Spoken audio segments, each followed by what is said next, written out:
All right, Jordan, last topic of the night. We obviously could not go through this show without bringing up SEC Media Days, since apparently Clemson lives rent free at SEC Media Days. I mean, are we a part of the SEC now with as much as we get taught? No, I'm just kidding.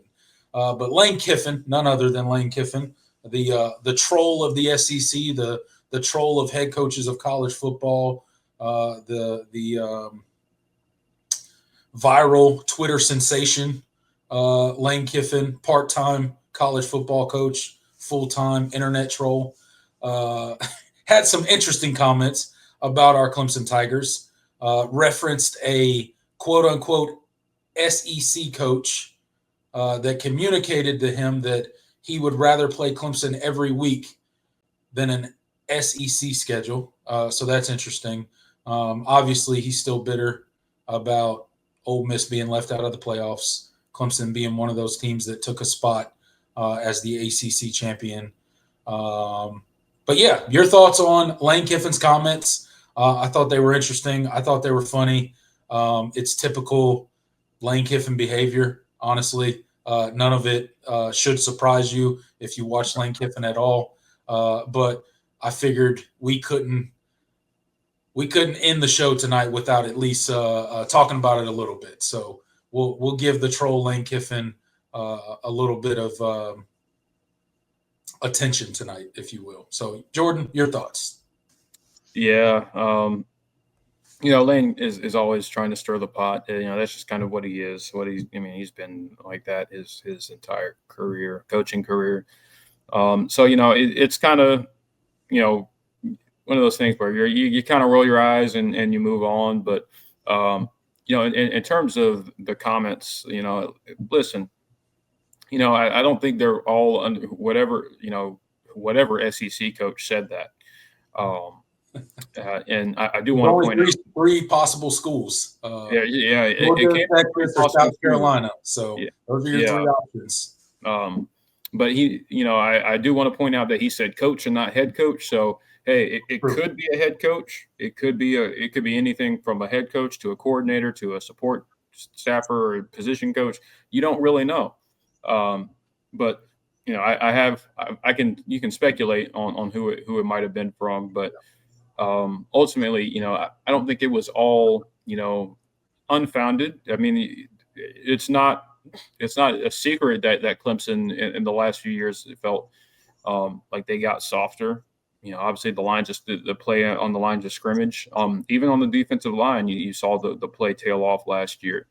And so, hey, listen, there's a lot of great line of scrimmage play in the SEC. And, I wouldn't necessarily disagree, depending on which team it came from, of course. But, hey, listen, I would want to play Clemson. If I saw that Clemson is giving up 300 rushing yards to the Citadel, hey, give me that. Give me that. So run on that defense all day. Yeah. So, whoever said that, I don't think they were unfounded. I mean, if there even was someone that said that, maybe Lane Kiffin is just speaking his mind, but pretending someone else. He quite possibly just made that up. Yeah, he could have just made that up. There is that possibility that he just completely. I wouldn't put it behind. I wouldn't put it past him. That's another thing to consider. But listen, Clemson they have to earn their respect back. I mean, that's another big part of why this year is so important, because they aren't the standard that you could have argued several years ago that it was Alabama and Clemson was right there as the standard in college football. You are a ways away from that now, and you have a team that could potentially get you back into that conversation, but you still got to do it. And when it comes time to play to these teams, the SEC teams especially, who basically every time you hear someone talk about Clemson, if they make a point, they lost to three SEC teams last year. Yeah, they got a 3-game losing streak to the SEC. Yeah, you want to shut that up. You got to go win those games. It starts with week 1. You got to go beat your rival. And you gotta take care of business because and that's the reality. So I didn't take too much from Lane Kiffin's comments. Like I saw Yeah. a lot of fans get go up in arms and trash talk him. It's like, well, you're at Ole Miss and look at who you lost to and all that. But hey, listen, I wouldn't have wanted to play Ole Miss last year. I would be straight up with you. I don't think Clemson would have beat Ole Miss last year. Just because, especially when you consider, how poor you were, defending the run. And listen, Lane Kiffin's going to run the ball. Offensively, we were good enough, but I don't know about Offensively, yeah. I mean, it would have turned into a shootout probably. Potentially, yeah.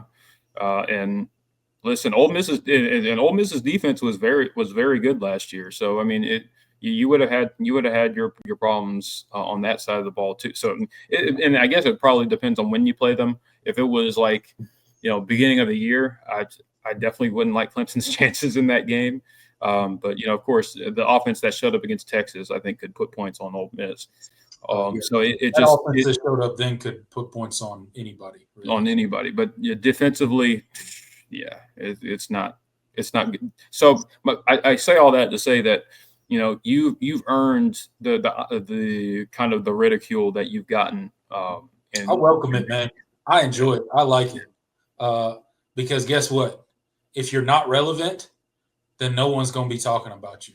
They're not even going to trash talk you if you're not relevant. Yeah. So clearly, Clemson's living rent free in Lane Kiffin's head so much that he's got to mention us in SEC media days. Yeah. So thank you, Lane Kiffin, for the free fodder that inevitably Clemson will use as motivation because every team presented with that opportunity will use stuff like that as motivation. But to your point, Jordan, it's not all unwarranted, right? Clemson has earned the shots that have been taken at them because of their lack of production over the past few years. Hey, and the two common opponents that Clemson and Ole Miss had, Clemson was 0-2, Ole Miss was 2-0. They beat South Carolina and they beat Georgia. Yeah. So take that for what it's worth. Yeah. So I love when stuff like this comes out about Clemson. It makes me laugh. One. Two, it's free fuel for the team, right? Because they're going to see it. They're going to use it. They're going to take it as disrespect. And that's going to be a motivating factor. And it's always nice to have free fuel, right? Just to kind of give a little added boost. And it's Lane Kiffin, dude. Like, he does this all the time. It's not just Clemson. Like, he does this all the time. He trolls all sorts of people online. Like I said, part-time college football coach, full-time online troll. But you could always schedule us out of conference, Lane, if it means that much to you. I'm sure Clemson would entertain the idea of a home-and-home series with Ole Miss. That'd actually be pretty cool, by the way, if we could make that happen. That'd be really cool. But, again, I don't think this kind of stuff's a big deal. I don't think it's anything to get up in arms about. It's fun to get on social media and talk trash back and forth and, make fun of Lane Kiffin for some of the gaffes that he's had throughout his career. But at the end of the day, this don't mean anything because come August 31st, it's time to lace it up, and it's only thing that's going to matter is what you do on the field. And Clemson's got all the opportunity in the world this year. They got to go out there and capitalize. And if they go out there and capitalize and do the things that this team is capable of doing, none of those comments will matter, nor will they be relevant anymore because you would have righted all those things that they were taking jabs at. So all the cards are in Clemson's hands. It don't matter what Lane Kiffin thinks of Clemson. His opinion doesn't really matter. No.